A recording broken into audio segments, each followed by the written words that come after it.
بسم اللہ الرحمن الرحیم۔ السلام علیکم۔ امید ہے کہ آپ سب خیر خیریت سے ہوں گے۔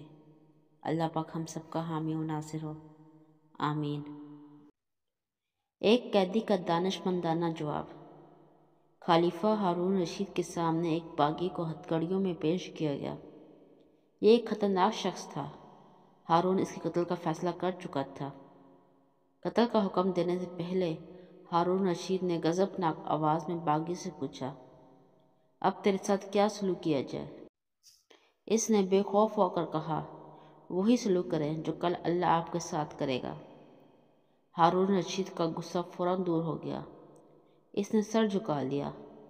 چند لمحوں تک وہ کچھ نہ کہہ سکا، پھر تھکی ہوئی آواز میں بولا، اسے آزاد کر دیا جائے۔ سپاہیوں نے اس کی ہتھ کڑیاں کھول دی۔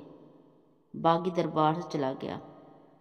درباریوں میں سے کسی نے ہارون رشید سے پوچھا، امیر المومنین، یہ آپ نے کیا کیا؟ باغی کا ایک جملہ سن کر اسے آزاد کر دیا؟ آپ نے یہ بھی نہ سوچا کہ اس کی گرفتاری کے سلسلے میں آپ کے سپاہیوں کو کتنی زحمت ہوئی ہے، پھر یہ کہ اس کی رہائی سے شر پسندوں کو اور شے مل سکتی ہے۔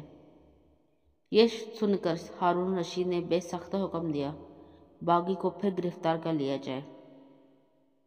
باغی کو دوبارہ ہتھ کڑیوں میں اس کے سامنے پیش کیا گیا۔